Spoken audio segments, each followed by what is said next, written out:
you've been preparing for this year's version of Colorado, what have you seen on film as far as their offense is concerned? As of right now, we've been looking at Kent State, is where the offensive coordinator came from. So I know they deal with a lot of tempo too, but our offense run tempo in practice all the time. So I'm pretty good, confident that we'll be good on the tempo part.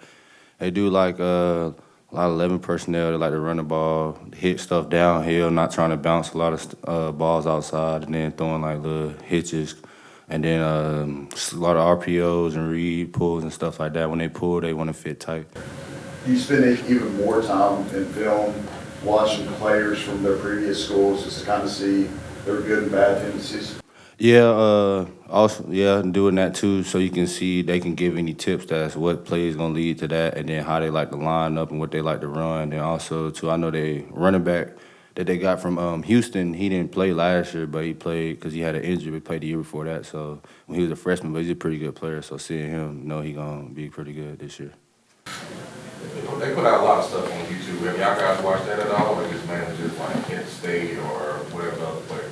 I mean, I'll be at home and just watch little clips because I think they put a little bit too much than they should on the internet, but I'll be watching a little bit of it. Year two under Joe Gillespie, this defense obviously is the linebackers coach as well. How do you feel the defense has grown from last year to this year? Way better, because even in our install, we compare what we installed last year and how our install was this year. It was like a lot of stuff we didn't install to the second half of the season. We was in camp the early second week and already had installed that. So we are already way advanced than we was last year.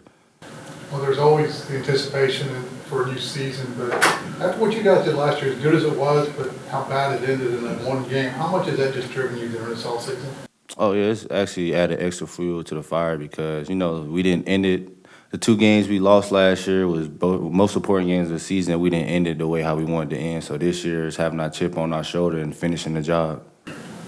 What does it feel like going to a game like this where there's so much hype, basically because of the coaches of the team, not because you guys went to the championship game? Is there anything you guys want to show? I mean, mainly we just focusing on ourselves. The media and all that stuff, they going to try to, put it in Coach Prime and stuff. No, ain't taking nothing away from Coach Prime. He's a great player. But at the end of the day, I just feel like, we playing Colorado. They got some good players, though. Ain't taking nothing away from them. But just worrying about what we got to do, and we going to end on top if we worry about us and do what we supposed to do. What kind of challenges does Shedeur Sanders bring with his ability to throw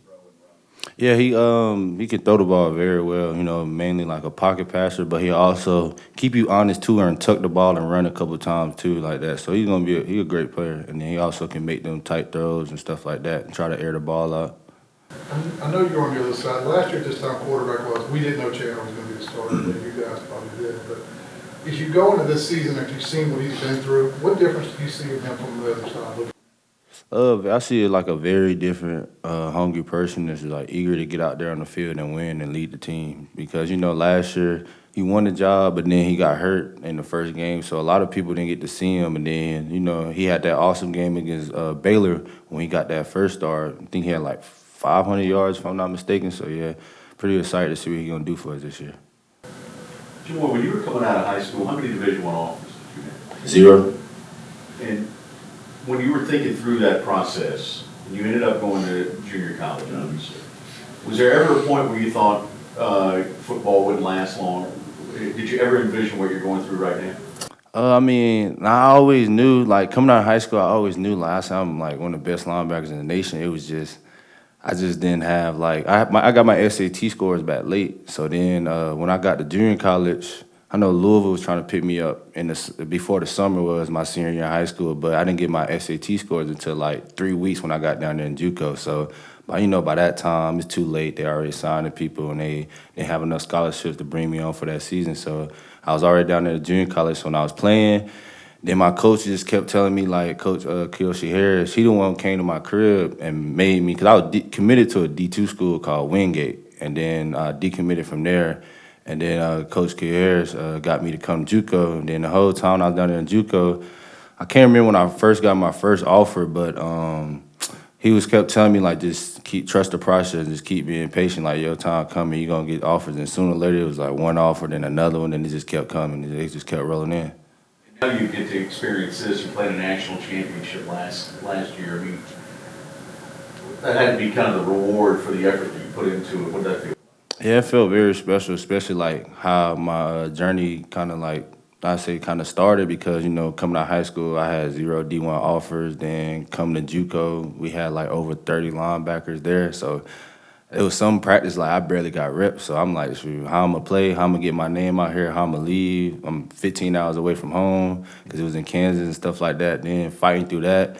Then winning the starting job, then getting offers, and then being #1 linebacker in the nation in junior college, and then coming here to TCU, fighting through a little adversity, and then finally, like, after the past year, seeing the bright side of it and all the work I put in, and it's just very excited to get ready and get on with this senior year. Did folks in Winston-Salem believe in you the whole time? Oh yeah, very. Everybody always knew since I played football. I've been playing football since I was 4. So since I was 4, like everybody always knew I was gonna be special.